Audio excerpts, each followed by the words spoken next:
Welcome. It's Indisputable. I'm your host, Richey. Good to be with you. We got a lot on the agenda today. Word on the street, Jared Kushner out here dry snitching on Donald Trump. Let me give you some background.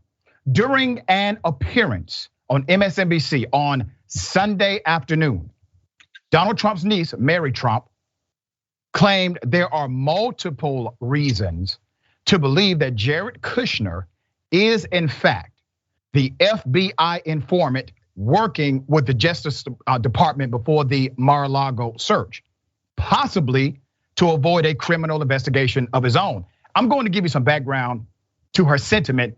And right now, I'm about 80% there. I think she's onto something. There's more. Agreeing with former Trump lawyer Michael Cohen that there was something suspicious about the fact that there was no hint with the DOJ, or that the DOJ is scrutinizing Kushner's $2 billion business deal with the Saudis. The ex-president's niece said that should raise red flags for her uncle. Now, Michael Cohen, if anybody knows what it's like to snitch, Michael Cohen absolutely qualifies. There's more background to this, and it's quite fascinating. We need to look at the potential pool of people, which would be very, very small, that would potentially benefit from the documents that Donald allegedly stole, she suggested. You have to look seriously at Jared Kushner in that instance because, first of all, he was not supposed to get security clearance, and that decision by top security professionals was overridden. Now, if you remember, Jared Kushner was in fact a White House staff member and advisor to the president. They made him Director of American Innovation. Ever heard of that office before? Of course not, because it didn't exist before he arrived. They created a position for him. It was established just so he can fill it, not accept a salary. And then when he left, the position ended.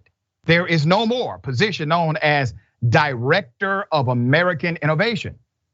So this is quite interesting.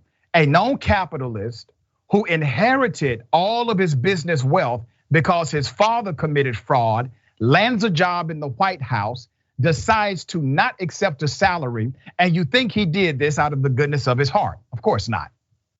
He's playing an economic game here, creating economic gain for himself. There's more. He served as a senior advisor to the 45th president, Donald Trump, his father-in-law. Since leaving the White House, Kushner founded a group called Affinity Partners. What does Affinity Partners do?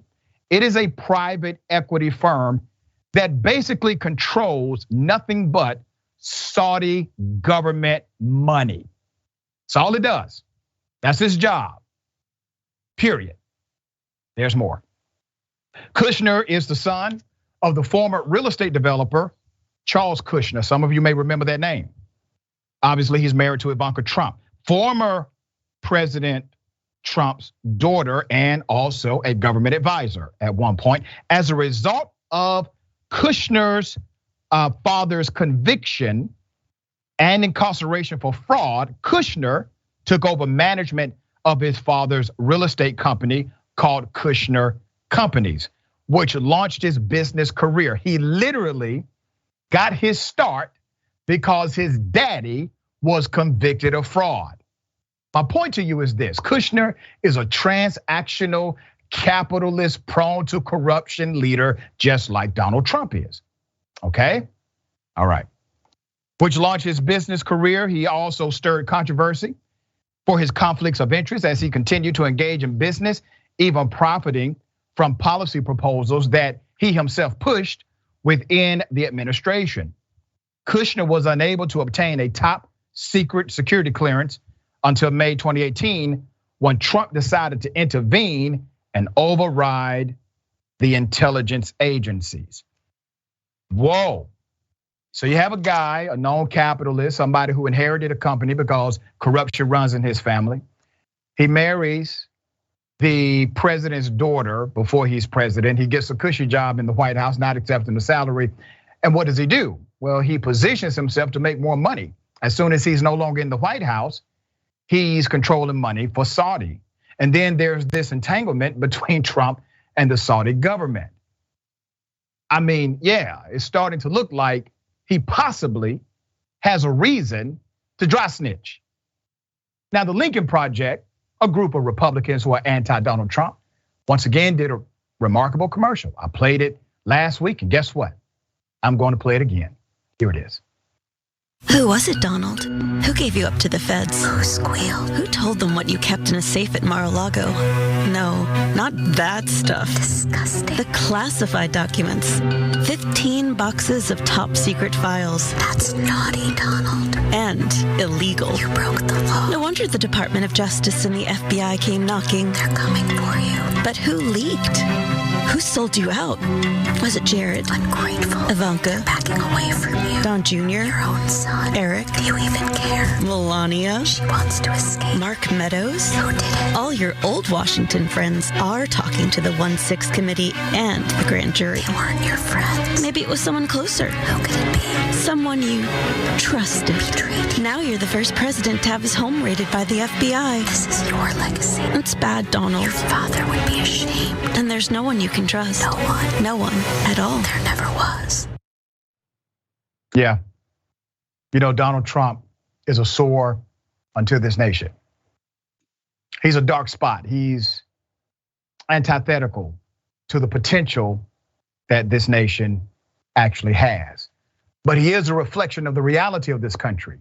Remember, Donald Trump is a product of sentiment. That sentiment is there if Trump exists or not. All right. Sharon, thoughts on this?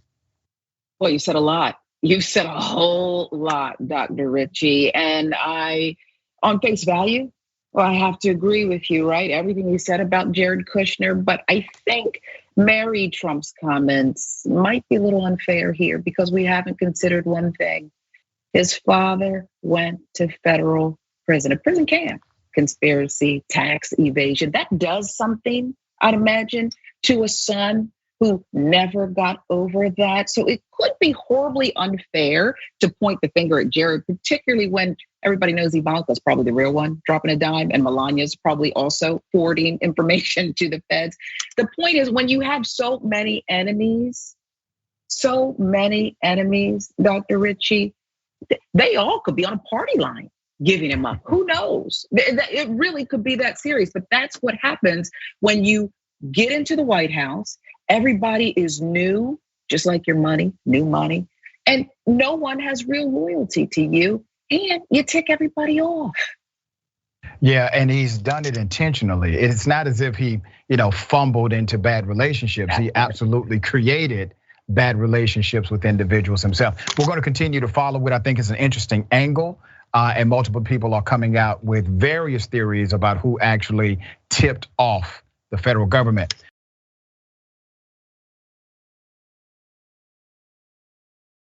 As predicted, I said one of the officers who has been arrested or charged is going to, in fact, testify against officers.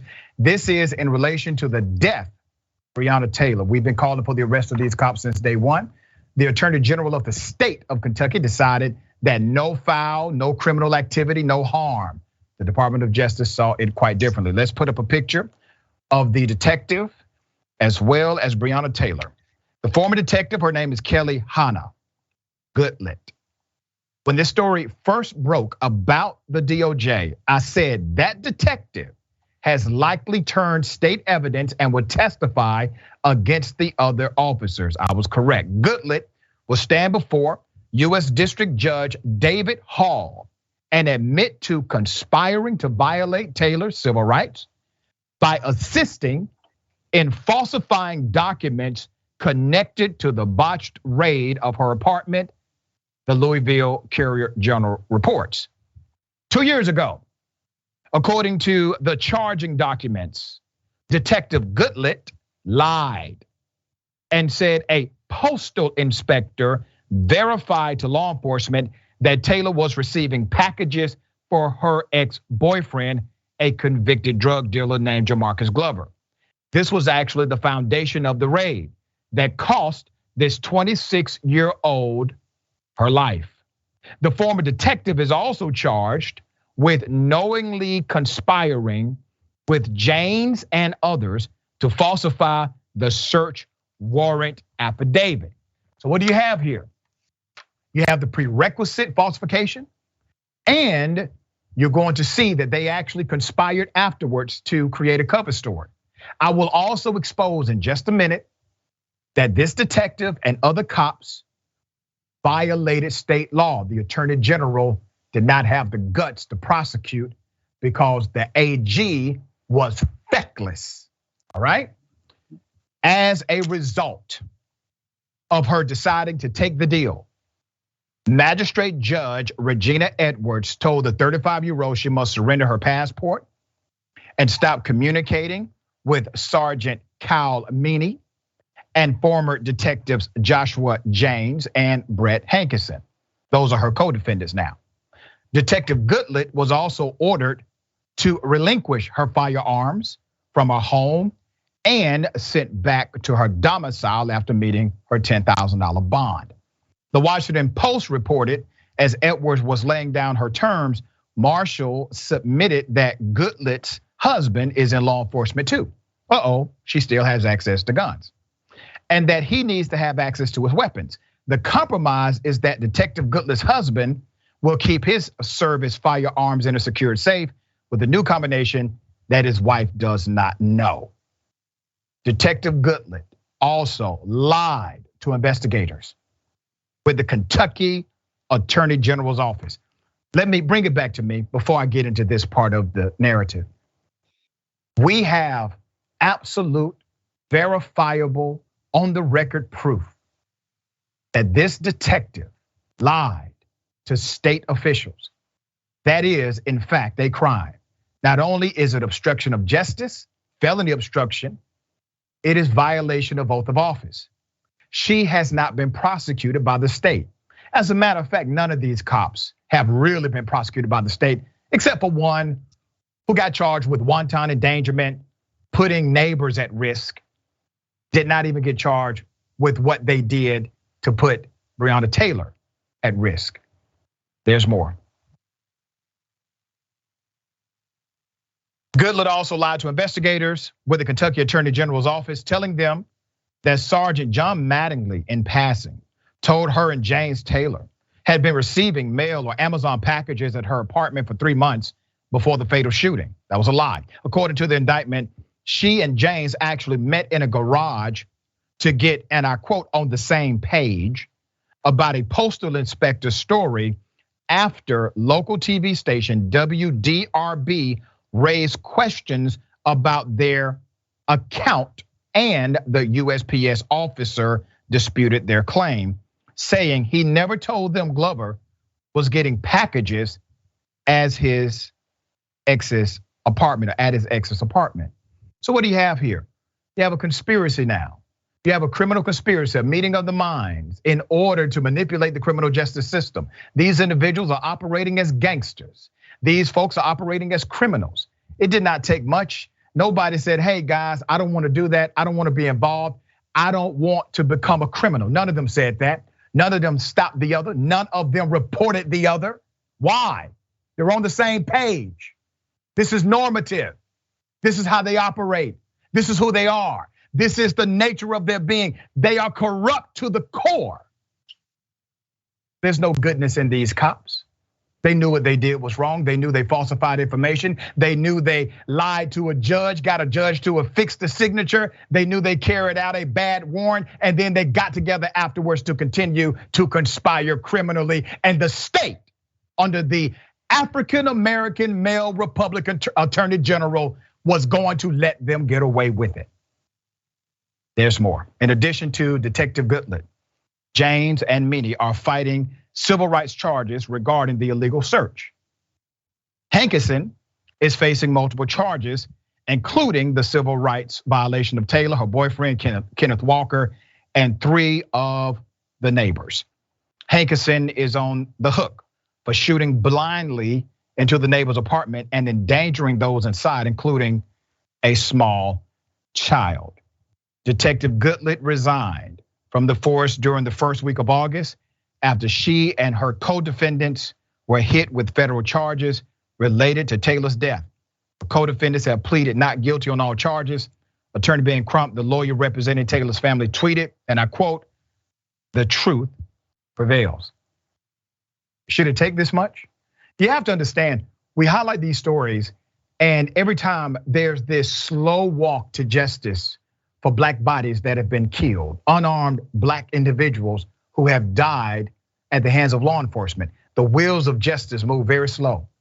And then we see noticeable signs of corruption and cover-up of criminality. Local officials don't do the right thing. State officials are not doing the right thing. It took the Department of Justice to come in and do what the feckless Attorney General decided not to do, which was to allocate charges to the cops involved. So now what will happen? Likely, this detective is going to put everybody in jail. Hopefully, obviously, she has now decided to turn state evidence against these other cops, but that means that she will likely get a lighter sentence for doing so. Sharon, thoughts on this case? And what's next, Dr. Richey? Will America hail her a hero? Will she become a hero? It doesn't take much, right? You go on Capitol Hill, you testify a little bit after waiting till the last second. Okay, that was January 6th, but she's no hero. And I haven't heard the word feckless in a long time. And you said she was ordered to give up her passport and her gun. But I predict she gets to keep her white privilege. She'll keep that white privilege. And I want to say this, Daniel Cameron, is there a way for us to figure out how many raisins in the potato salad that he has consumed to be part of this conspiracy? Right. How many did he eat? It is so sick. It's so sick for this man to stand before the podium, say all the goofy things he said, okay? Instead of just getting, a bullhorn and screaming out, Black women don't matter. That would have been the more honorable thing for him to do. The whole thing makes me sick. And this woman with the selfie that you put up at the top of the segment, okay, the selfie and the blonde hair and the highlights, the worst. No hero, but yes, a vehicle to some justice. Yeah, we're gonna follow it obviously top to bottom. She is no hero in my book. I know she's no hero in your book. These individuals were still police officers. She was still on the force until the indictments came down and she knew she was going to have to face what she had done.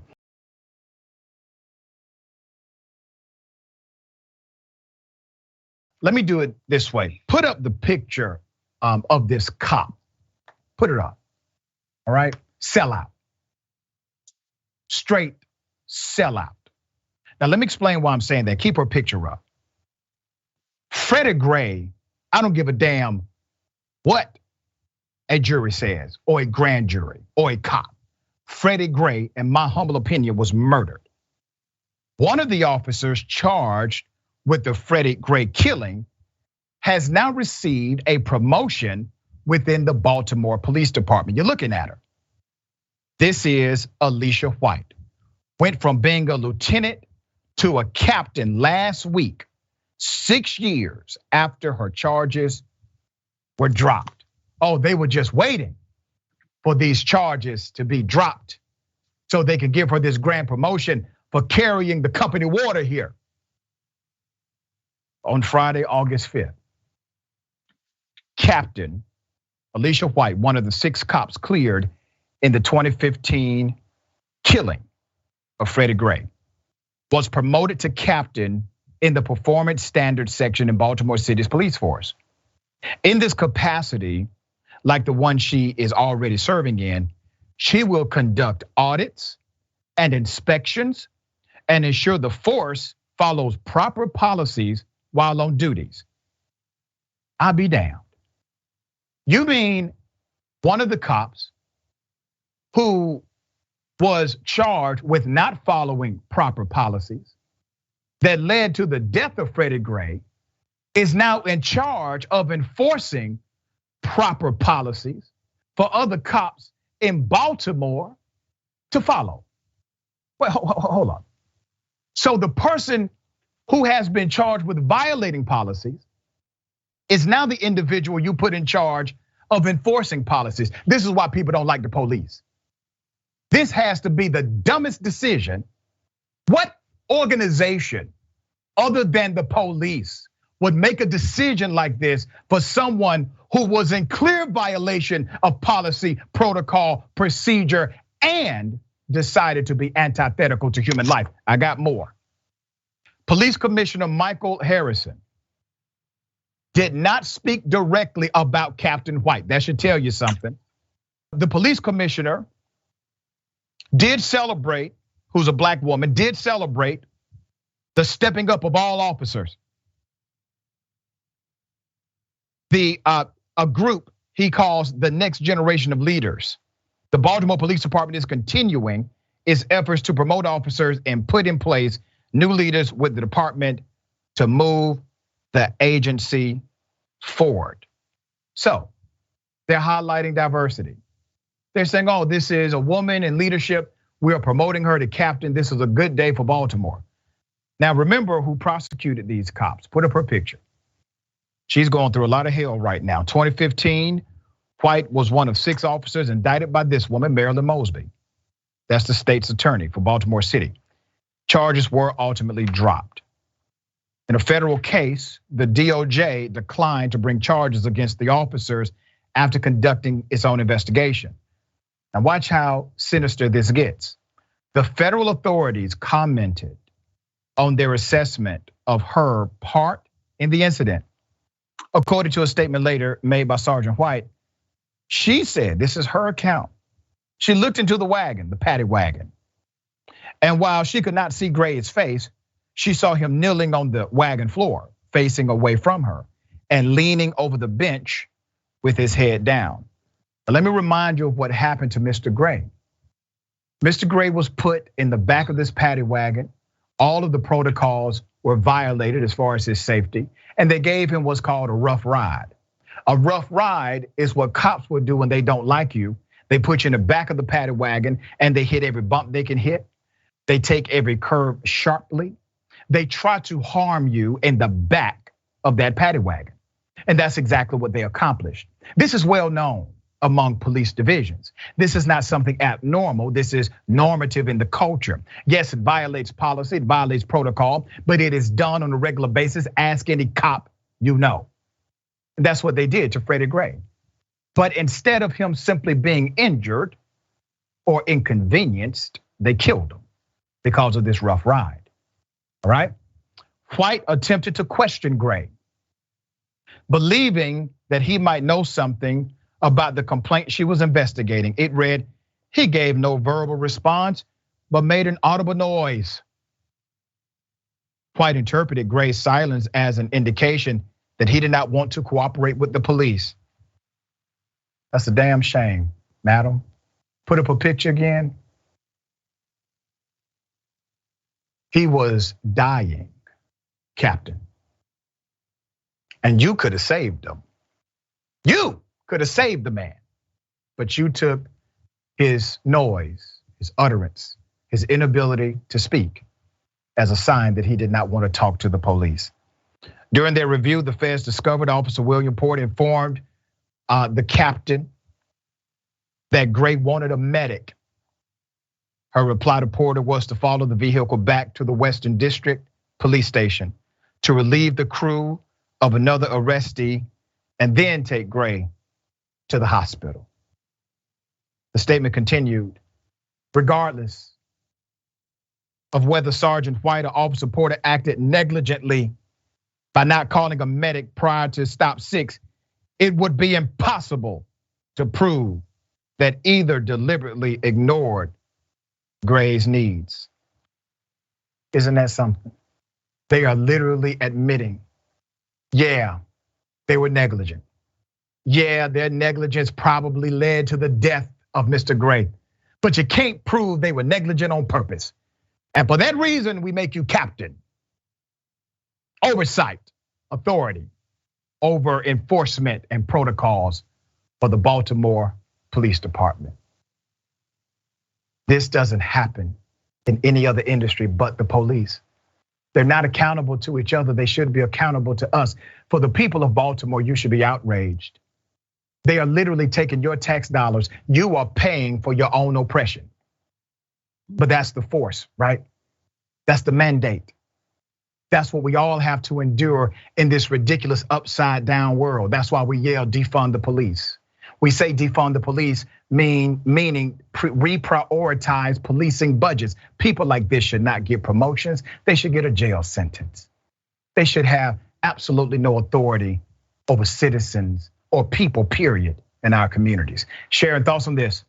Yeah, they could have kept the administrative charges, but those got dismissed too, Dr. Richey, because there's no black and blue. There's just blue, as you articulated there, just blue. I can think of an organization that after this kind of conduct promotes you to captain. The mafia. The mafia would also promote you to captain after this kind of behavior. It absolutely would. She is someone who I wish I could spy upon. And here's what I mean by that. Those cameras, you're away and maybe you just have a camera on your baby at night and it's usually in black and white. Not because I'm a voyeur, but because I wish to see, does she sleep at all at night? Do you sleep at all? This woman should never be welcomed at another cookout. Not by her friend, not by her sister. Her family should not welcome her at a cookout.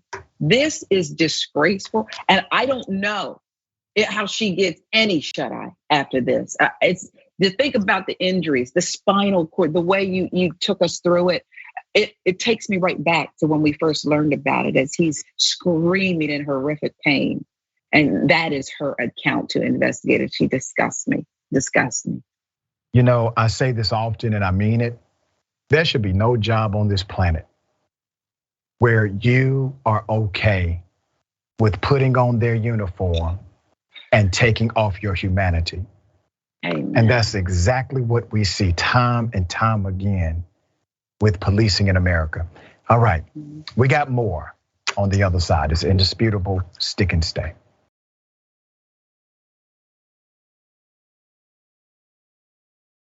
I wish a Karen would. You want to call the police on them for having a barbecue on a Sunday? I feel free. Back off! I'm going to tell them there's an African-American man threatening my life. We didn't say. You're black. Yeah, that's what you think, huh? That's what you think, huh? That's what you think, huh? You know you're miserable living in your own hell because you mess with people every day. No. Nobody said nothing to you. No, he didn't say nothing. You were talking with me. I don't even know you. Weeks. Then get 6 the weeks? off my property. I'm not on your property. I'm not talking to you. I'm on his property. He doesn't You mess own with this him. property. Okay, just see, so look. you know, he's a renter, just like you. Wow. So get the off my property. Wow. Come harass me. Wow. I'm sick of your. You're done. You'll be moving out because I know. Bet your life. Bet your life. Yeah, Cool. that's your life too. Why don't you learn to live? And this is when she sprayed me.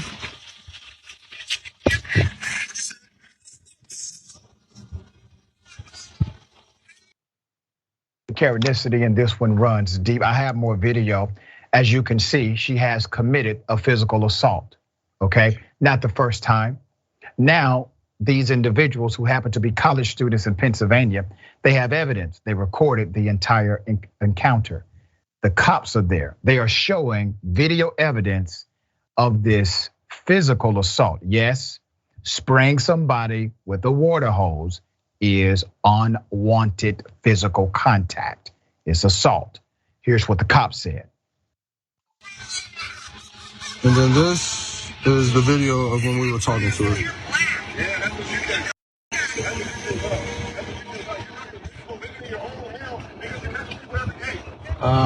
She called on you too. I'm not even gonna go talk to her. I'm just gonna charge her. Who's going to court over there? Yeah. Like, and if you want to verify any story, the neighbors outside moving, they heard everything. And then I was dealing with this lady way before any of you guys were here. Yes, sir. I've been dealing with this lady for so long. I'm so annoyed. For some reason, she can't get along with anybody. Yes, sir. You know, so it's really annoying. How do we get to like file an official report? There is going to be a report. I'm arrested. So, I mean, it's not like a take her to jail arrest. Yeah, I go back, I do paperwork, she gets it in the mail. And I'm going to subpoena you. I just sent it to this address here. Yes, sir. And you're Elijah, right? Yes, sir. Yes, sir. I'm just going to send it to you and yes, sir. come tell your story. And yes, sir. maybe she'll stop. Cause like we're just at this point, like it's just harassment. Like we're not even like we're literally not even doing anything. And she's telling the story that she's telling him in the morning is, oh, you can't park here because there's gonna be storms and we don't want the trees to fall on it. But then as I'm walking by and I'm asking her, I said, why you pressure wash my roommate's car? She says, cause he can't park here. This isn't his parking. Like you're that upset with us and you get to calling us racial names. Like what in the white privilege is going on here? Wait a minute. The officer said she does this all the time. He was provided video evidence of the crime, which creates probable cause for the arrest. He then says, I'm going to arrest her. No need to do a police report. I'm going to arrest her. And then he says, but it's not like I'm going to arrest her like right now. No, I'm going to go back to the office, write a report, send you a subpoena. You're going to have to come testify. Maybe she'll stop then. What kind of arrest is this? I have never heard of such an arrest before. He said, don't file a report. I'm going to just arrest her. And then proceeds to explain some kind of special non-arrest tactic. Here's why you know racial bias exists in this context. Imagine the black male with no shirt on took a water hose, went up to her, started cursing her out, and decided to start spraying her, and she has it on video. Do you think the cop rolls up and says, hey, you know what, Karen, he does this all the time. Don't know what's wrong with the guy. Hopefully we can figure this out. I'm going to arrest him, but not today. I'm going to do some paperwork, send it to you, send you a subpoena, you come to court, we'll figure it out, hopefully he'll stop. No, he would have been arrested on the spot. Video evidence, probable cause, unwanted physical contact. Yes, all of this should have led to an arrest. And the fact that the cop tried to act as if he was down with what was happening. No, come on, gentlemen, he's playing you. All he wanted you to do was not file a police report on her. That was his goal. His goal was accomplished. So if you see this video, I hope somebody sends it to you. If you don't already watch the show, go to the police department, file that damn warrant and get her ass locked up, okay? It's for her own good. All right, Sharon, thoughts here.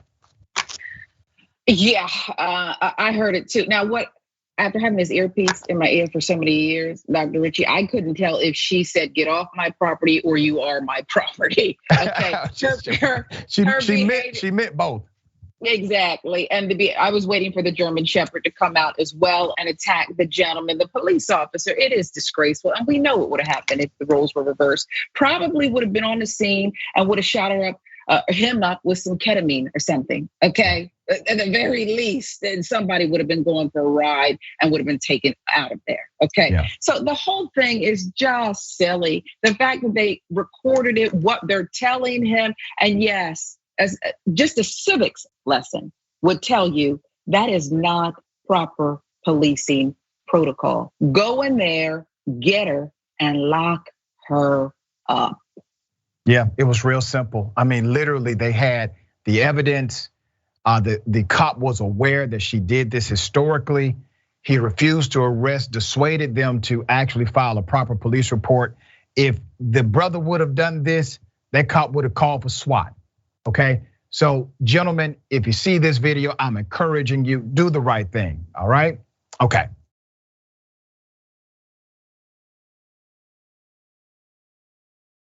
The Southern Baptist Convention, they are under DOJ investigation over abuse. We have covered elements of this on Indisputable multiple times. Now, the DOJ has opened a federal investigation into the Southern Baptist Convention, which is the second largest Christian denomination in the country, following a report that alleged church leaders ignored survivors of sexual abuse. We reported on this as soon as that report became public, all right? So let's go to what the SBC's executive committee did. They received a subpoena. They received a subpoena, but no individuals have been subpoenaed at this point, according to the committee's lawyer. This is an ongoing investigation, and we are not commenting on our discussions with the DOJ, the committee said. Individually and collectively, each SBC entity is resolved to fully and completely cooperate with the investigation, the statement said. While we continue to grieve and lament past mistakes related to sexual abuse, current leaders across the SBC have demonstrated a firm conviction to address those issues of the past and are implementing measures to ensure they are never repeated in the future. Lies. Complete 100% lies. They are lying and the truth is not in them. These individuals have covered up acts of criminal conduct, sexual assault, sexual abuse, and child predatory behavior. They have done this. They have done it for years. The organization decided to protect them rather than excommunicate them from the ranks and provide the evidence necessary to prosecute these SOBs until they could see the light of day no more. That's what the church did. All right, there's more. The investigation comes after a report within the church as it relates to abuse. The report focused specifically on how the SBC's executive committee responded to abuse cases, revealing that it has secretly maintained a list. Remember, we reported on this list. Secretly maintained a list of clergy and other church workers accused of abuse. The committee later apologized and released the list, which had hundreds of accused workers on it. My previous report, I exposed all of those individuals that we could find on the list. Now, what's happening here? They decided to keep an ongoing list of problematic preachers that had credible accusations of sexual abuse. And they kept it internally. They did not want the rest of the world to know about it. They just wanted to keep it to themselves. There's more. Following the release of the Guidepost report, the SBC voted during its annual meeting in June to create a way to track pastors and other church workers credibly accused of sex abuse and launch a new task force to oversee further reforms. Earlier this week, the SBC president, Bart Barber, who also signed Friday's statement, announced the names of the Southern Baptist pastors and church members who will serve on the task force. Survivors of abuse within the church celebrated the announcement. Southern Baptist sex abuse survivor Krista Brown, who has long called for the SBC to do more to address sex abuse across its churches, celebrated the news of the DOJ investigation. Hallelujah, is about time, Brown said in a Friday post on Twitter. This is what's needed, she said. Another survivor, Julie Woodson, went public with her abuse story in 2018 and has been pushing for reforms in the SBC ever since. On Friday, she reacted to the investigation by tweeting, "May justice roll down."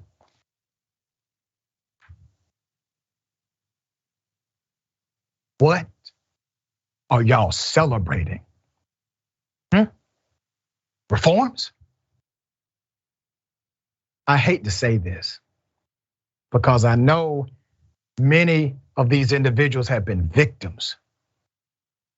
You're celebrating reforms?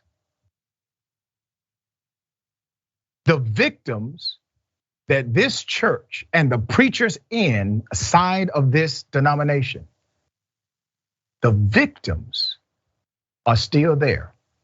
These preachers are still preaching. Where's the mass arrest? Where's the mass exodus? Where? We're celebrating reforms? Oh, great, we got a policy change. That's good. We have a way to report sexual abuse that this oversight committee will actually listen to. Don't fall for it, my dear sisters. Don't fall for that. Eradicate, uproot, seek justice, have them face accountability, real accountability for the damage they have done to countless souls who trusted them to lead them to a better life. Don't allow the religiosity that you have been taught to blind you from the reality of the danger these monsters have created. I don't give a damn what they wear on Sunday. I don't care if they have a Bible or not. God gave you a brain before he gave you a book. Use it. Separately, a cat who's down with the Southern Baptists. His name is Pastor Greg Locke. Greg Locke has been praised by Eric Trump. He accused prominent televangelist Kenneth Copeland and Joel Osteen of sexual abuse in his preaching. Now, I don't have much love for Kenneth Copeland.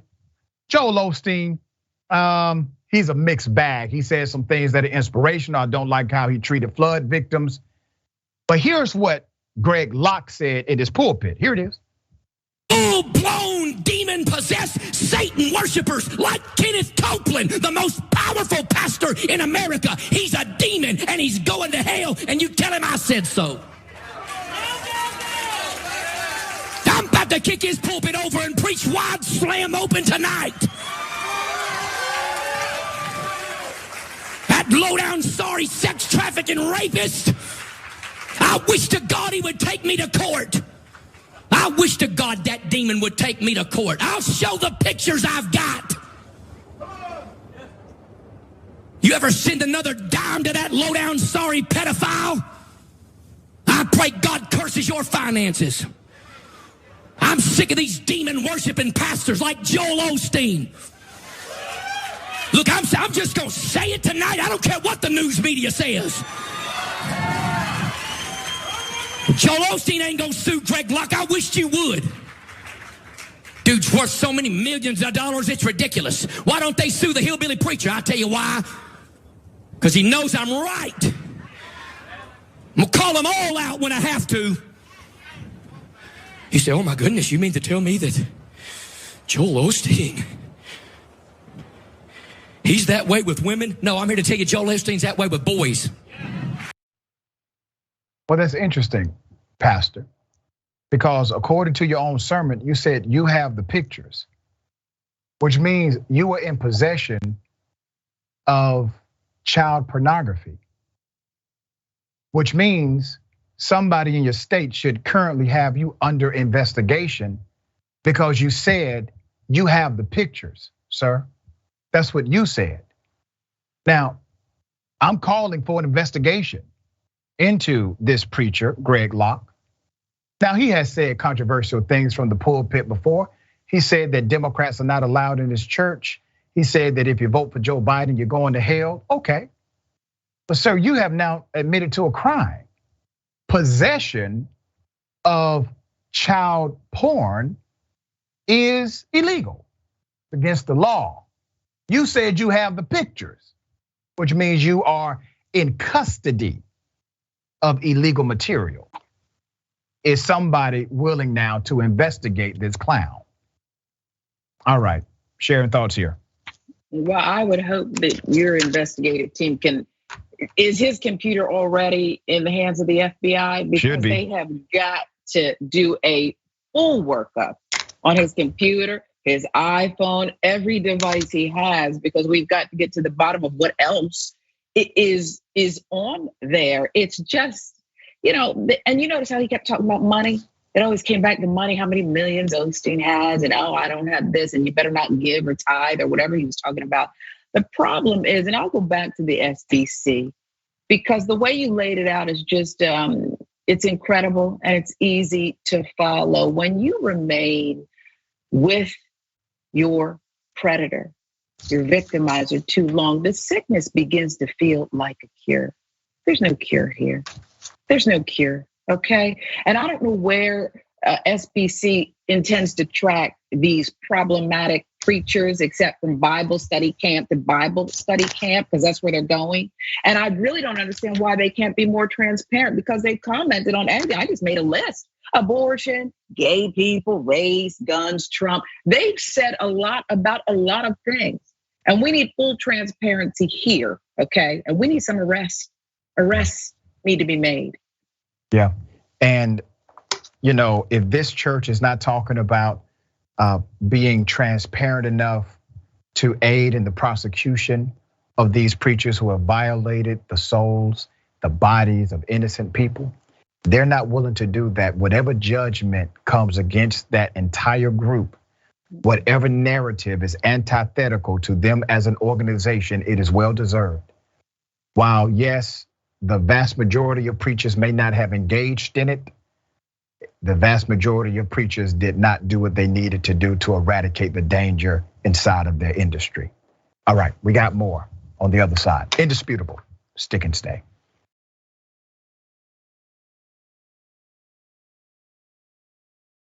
Police chief is fired for trying to reform a police department, Charlottesville. Let me go ahead and give you the highlight. Let's put up the chief, all right? A black police chief in Charlottesville. And I'm going to take you to a black firefighter in Rochester are calling out their respective departments for racism. So you're looking at Chief Brackney. Chief Brackney had been hired in the wake of the infamous Unite the Right rally back in 2017. Remember that? That's when white supremacists descended on Charlottesville and made it nationally synonymous with hate. City officials wanted her to restore public trust in a force that badly fumbled the mayhem, modernized the department, and addressed racial inequities in policing that many in the city felt. The march revealed that was a job. That's a tough job. It's a tough job to do. You go into a racist environment, you're trying to root out racism, create equity, bridge the gap between cop and community. It's a hell of a job. It's a hell of a thing to do. They fired her. Let's get into the details. Chief Brackney said the revelations about the 15-member SWAT team were glaring examples of what needed to be reformed in the department's culture. But when she moved to discipline, when she moved to do her job, when she moved to hold cops accountable to the rules and the law, some of the members, it set off a chain of events that led to her firing months later. A deputy had just briefed her on an internal probe of the SWAT team. It found widespread issues, including officers making racist remarks and one apparently showing a trainee how to hide criminal misconduct. Another, according to the internal report obtained by the Washington Post, all right? In a text, one disgruntled member wrote they should take out command staff. That means kill them, okay? A comment Chief Brackney took seriously, but some officers felt, this is just people with guns blowing off steam, Chief.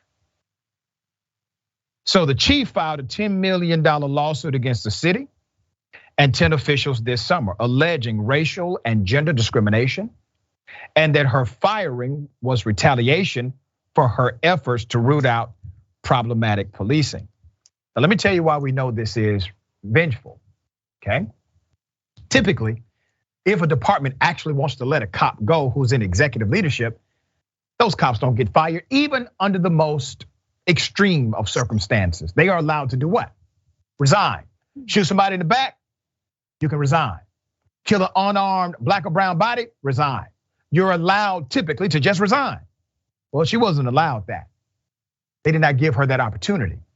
They decided to just fire her, to make an example out of her. Let's put up the picture of the mayor. This is Mayor Lloyd Snook. He said Chief Brackney's termination was about her lack of effective leadership, not reform efforts. He said rank and file officers had lost faith in her and were leaving, creating crisis. Keep his picture up. You know, he's actually right. That mayor is actually correct, because the rank and file are racist SOBs. Yes, this police chief left a bad taste in his rank and file. Once again, when have you ever known a mayor to come against the police chief, even during the most extreme of circumstances? So not only did she get fired, not allowed an opportunity to resign, The mayor comes against her. The officers are backing the mayor. You see, they're willing to eat their own, so to speak. There's no blue line for black folk. Please understand this. Please understand when you put on that blue uniform, you are still a black person in that blue uniform. I hope you understand that. I hope you realize the culture that you are adopting as your own. I hope you realize they're willing to do this to you. There's more. Let's put up a picture of the firefighter, okay? Meanwhile, let me take you to Rochester, New York. Fire captain allegedly pressured black firefighter Jared Jones, and we hope to have him on the show next week, to go to a party that mocked Juneteenth with racist imagery and featured images of elected officials with spikes running through them. Jones felt immediately uneasy, and his uneasiness intensified as he walked up the driveway and noticed a large cutout of former President Donald Trump, as it is against department rules to attend partisan political events. They forced him to do it. According to the notice, there were 2 large Juneteenth celebration flags decorating the lawn with buckets of Kentucky Fried Chicken prominently displayed in an apparent use of the racist trope recycled by bigots to mock black Americans. At one point, unable to leave and unsure of how to react, Jones expressed to his fellow firefighters that he felt like he was in the film Get Out. You were, sir. Exactly where you were at. Okay? I'm glad you made it out alive, to be quite honest with you. There's more. The filing further stated that someone at the party also appeared to have been impersonating Monroe County legislator Rachel Barnhart, acting in a sexual manner as the crowd taunted her, yelling explicit comments. These are some sick SOBs. Jones was eventually able to leave the party and later went to a superior to raise the issue and ask them to address it in the filing. They said they would, but Jones was left shocked when he was assigned to work with the same captain for his next shift 4 days after raising the issue of racism, prompting him to pursue further action. The notice said Jones was to leave after suffering emotional distress and fear of retaliation from Crowley and others. Let's put up their pictures. Okay. So Jeff on the left was the fire captain who pressured Jones to go to the party. Felipe Hernandez Jr. on the right is the fire chief of Rochester Fire Department. There is a statement. Let's keep this up. Hernandez said in the statement, the allegations are serious and the behavior described is unacceptable and an affront to everyone who works with the RFD and City Hall. He said an investigation had concluded and disciplinary action was sent to the supervisor this week.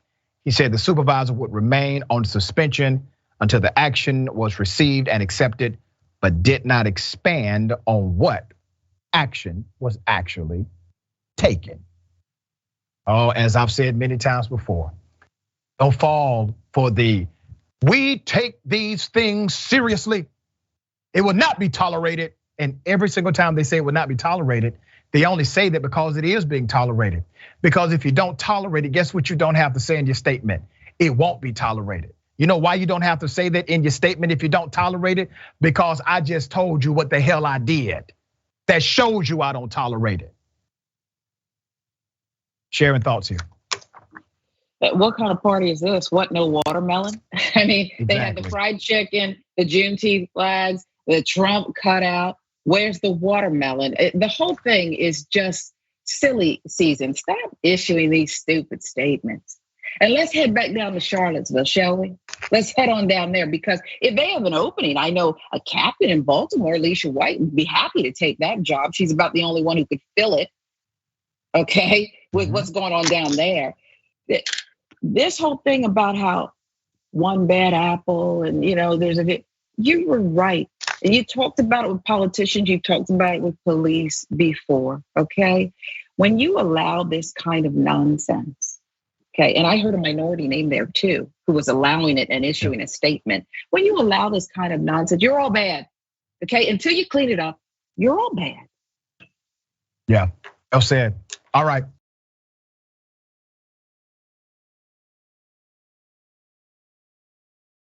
Yeah, bound to happen. Trump supporter fatally shot and killed trying to breach an FBI building. Put up his picture. Okay, this is what's happening right now. Since the Mar-a-Lago FBI search, there are many who are threatening the FBI. There are many who are trying to intimidate, obviously, the FBI. This person who was fatally shot and killed, his name was Richey Schaefer, 42 years of age, fatally shot by the police Thursday, August 11th, after leading officers on a chase that led to a 6-hour standoff. It was 3 days after the FBI executed a search warrant at Mar-a-Lago, when the Navy veteran tried to breach the FBI's Cincinnati field office. The vet once handled highly classified information years ago while posted on an attack submarine, but had been on the Bureau's radar for months for possible extremist behavior. So let's get into the background of this guy. Schaefer had posted anti-FBI messages on Trump's social media platform, Truth Social, before the attack, writing, and I quote, "Kill the enemy. And if you don't hear from me, it is true I tried attacking the FBI." In an official statement on August 11th, the FBI Cincinnati office noted the subject shot at law enforcement officers during the incident. Law enforcement also fired their weapons. Then this weekend, there's more.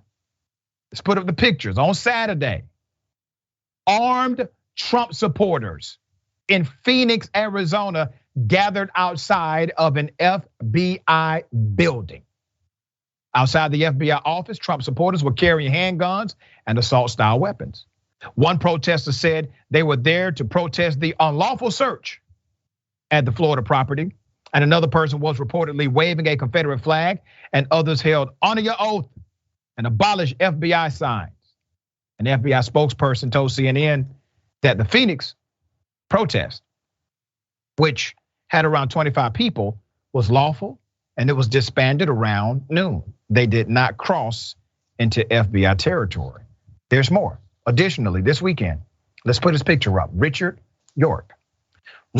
A. York drove his vehicle into a barricade near the US Capitol early Sunday. Capitol Police stated he fired shots into the air before taking his own life. Thankfully, no one else was injured, and it appears no officers discharged their weapons. York did not appear to be targeting members of Congress. Police said the vehicle caught fire as York was getting out of it. Manger said the investigators were exploring whether he might have started the blaze, as it did not appear to have been sparked by the collision.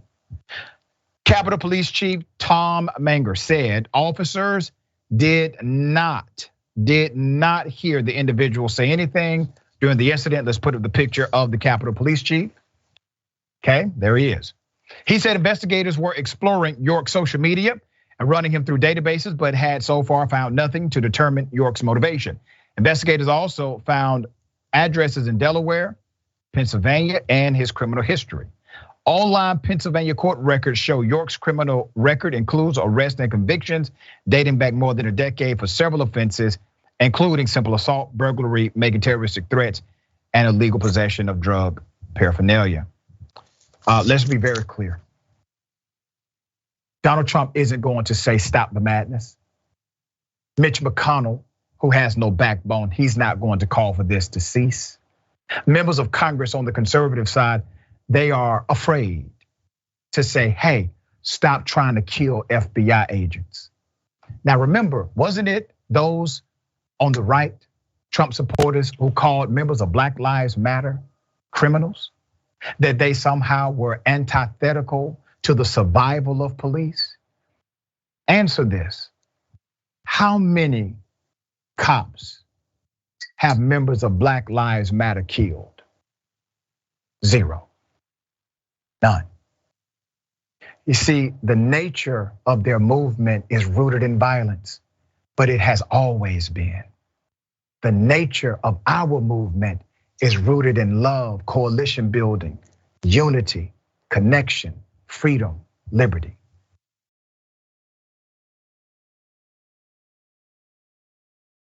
Remember the black male who was shot in the back of the head? Remember that? Okay, now we got more information about the cop. Looks like the cop, yep, problematic past. Let me remind you of the shooting. This is graphic.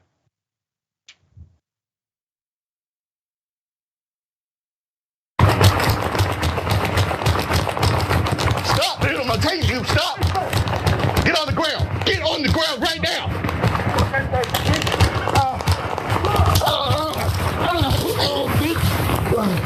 Bitch. Why you taking me, ho? Oh, bitch. Get on me, man. I'm down here, bitch. Wait, I'm gonna shoot you. Put that down. I will shoot you. You're gonna go. Get out here, ho. Get out here, ho. Shoot, bitch. Shoot. Shoot, ho. Shoot.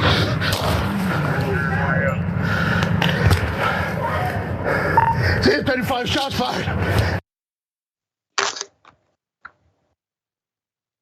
Let's put up a picture of this Texas sheriff's officer who committed this crime. The young man who was killed, his name is Roderick Brooks. The man who killed him, his name is Garrett Hardin.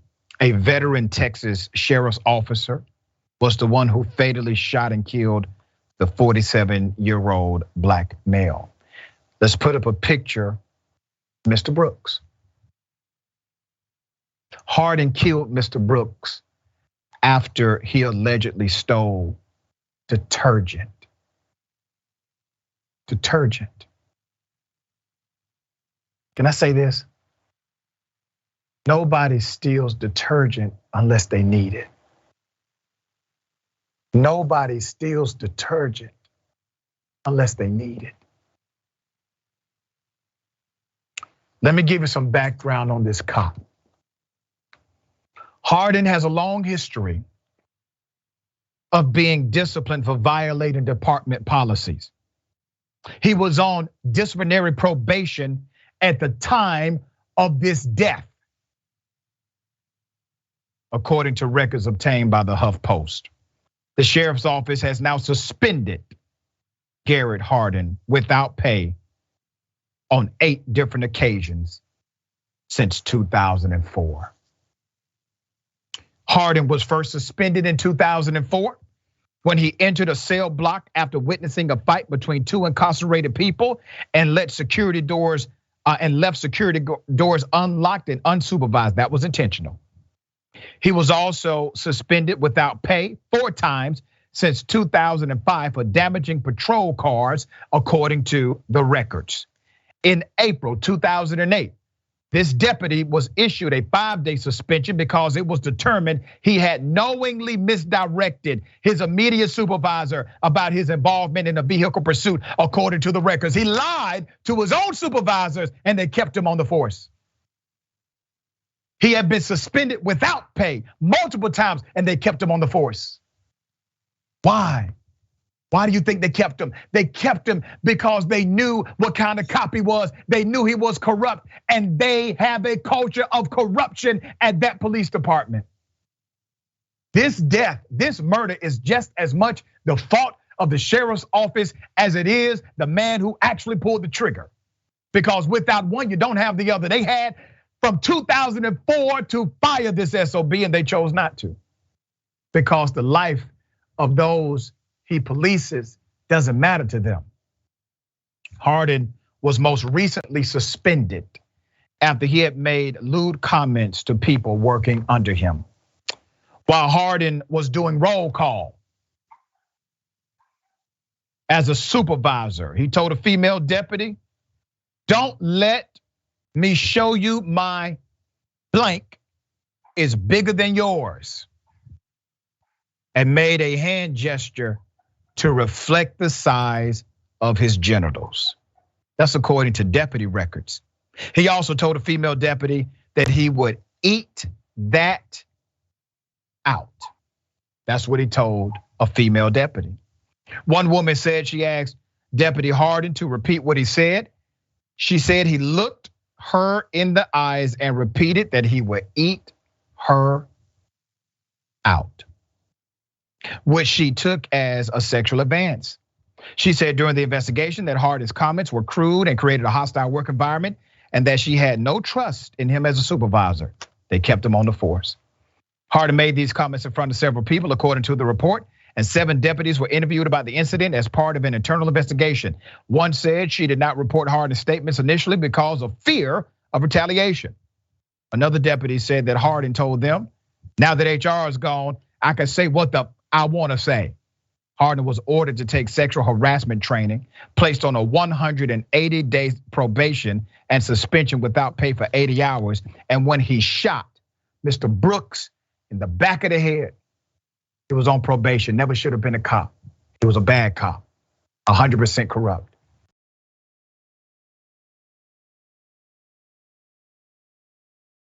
Ladies and gentlemen, welcome to the bullpen.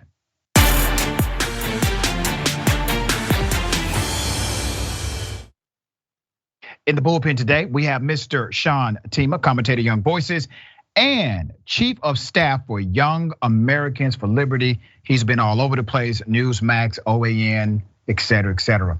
Good to have you on the show, Sean. How are you?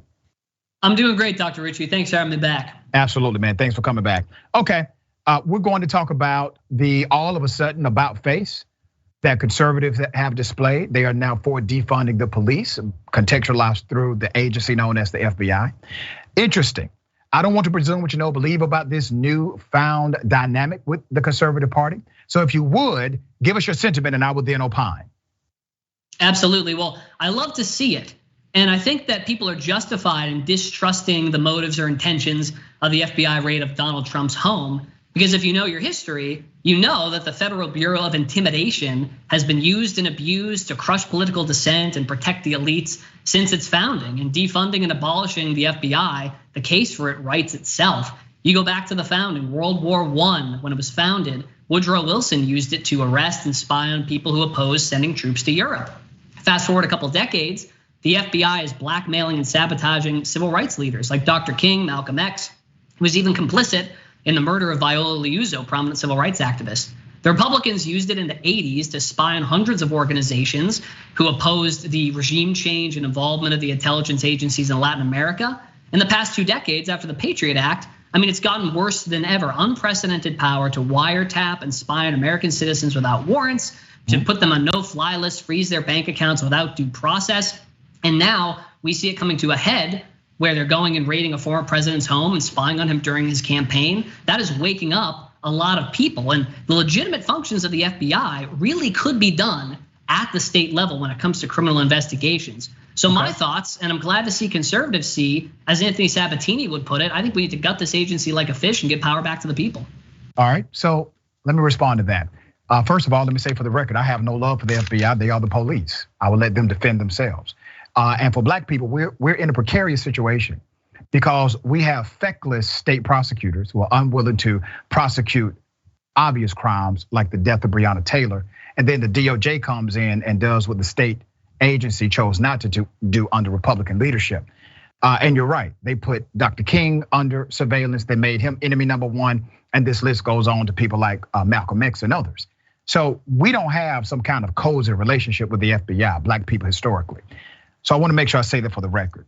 But I do find it interesting, and you must also find it ironic, that we've been telling you all for decades that police agencies, FBI included, need to reprioritize their budgets in order to fix or affix a criminal justice dynamic that's known as what? Public safety.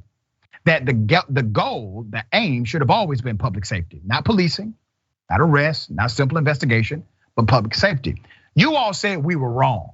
When we said defund the police, you all said we were wrong, that we were anti-police. We're anti-bad police, just like you would say you're anti-bad FBI. But let's be very clear. On your social media, sir, you now have a tagline, you say defund the FBI, am I correct? Yes, sir. When did you put it up? Well, I put it up right when it was hot and when people would start accepting the message a little more. When did you put it up? I put up defund the FBI a couple weeks ago, and 2 years ago, after George Floyd was killed, my organization went out and we provided solutions as how we could reform the police to prevent things like this from happening. Qualified immunity, ending that, ending no-knock warrants. I'm with you. I'm with you. I'm a libertarian. I think we agree on a lot more. Yeah, we actually do connect in some areas, and we discussed that before. But you recently put up defund the FBI. Now, are you willing to join me and say we need to defund the police? I think we need some real police reform. I do think we need to end qualified immunity. I think we need to end police militarization. Wait a minute, brother. You can say defund the FBI. Cool, no problem. We need to reprioritize policing budgets in the FBI. I'm good with that. Are you willing to also say defund the police? I prefer defund the police state. I think militarized police is a great problem. I mean, these people have tanks. These people are abusing rights. And I think that that's a problem. I think that the police state as a whole is a greater issue. And you see defund the police, though, being targeted with a lot of proposals that don't actually defund the police as much as they do reprioritize budgets and have that spending go toward some programs that are somewhat specious and that I don't necessarily think will fix the problem. So I'm happy to say defund the police state, as I think that encompasses, the whole issue. Do you think it's telling that we are now somewhat in agreement that police offices, police divisions have been utilized in an adversarial manner against humanity? Now, when we said it was happening to black folks, you all didn't ride with us. Now, all of a sudden that it happens to one rich, well-connected white man known as Donald Trump, all of a sudden you all start posting defund the police or defund the FBI on your social media. So it took one white man to get raided by the FBI, which likely is a credible raid, in order for you all to realize that when we said black bodies being shot by cops, unarmed black people being killed by the police should warrant a defunding of those police departments and reprioritizing their budgets, you all said that we were antithetical to police, that we were antithetical to law and order, that we were adversarial to the United States of America. So why is it that you all get to enjoy a narrative of being patriots when you say defund the FBI, but when Black Lives Matter said defund the police, you all said that we were somehow antithetical to the movement of the country? Well, you say this "you all" phrase. I'm not sure this "you all" is. I'm a libertarian. My organization came out strong for ending qualified immunity, for ending no-knock warrants, for making internal matters external. I mean, there is plenty we can do for police reform. And the greater threat, the bigger threat that affects all of us, I think, is the concentration of police military power in DC, as we see from the FBI's history. So, you can talk to Marjorie Taylor Greene about what she thinks, but I'll speak for myself. And Marjorie Taylor Greene and Bernie Sanders' press secretary are in agreement right now about defunding the FBI. And Sean, listen to me, brother. I appreciate you because I think you come from an authentic place. I'm just challenging you because you do rock with some conservative folks on some things here, all right? And the conservative movement, which, libertarians, you all have some significantly conservative tendencies and friends. The conservative movement has now said, we must defund the FBI. Cool, reprioritize the budget, that's fine. But over Donald Trump, so you gotta think about this. One, if the man was holding on to classified information that he did not have any business having, and he was told to turn it over and chose not to, how do we get those documents back? How does the government get those documents back? You tell me. I think we could work with that from a robust police presence at the state level. That's not going to be in the hands of one person in DC. Wait, that's the problem. You're saying the state police should have gone up into Mar-a-Lago? You think DeSantis would have approved that? You think his state director would have approved going into Donald Trump's home and grabbing those classified documents? That's what you believe? We'd have to see. All I know is that we're setting a precedent in 2024 when Trump or DeSantis comes back to wield the FBI against their political opponents. And that's not good. That's a big threat. All right. So listen, man, I do appreciate you coming on the show. I wish we had a little more time. I got to go to the next show. But always, you come from an authentic place and I appreciate you, brother. Thank you so much for coming. Back at you. Great to be here. All right. Okay. Remember, take care of yourself, take care of each other. Take care of the planet. Remember, the truth is always indisputable. Stay tuned for the conversation.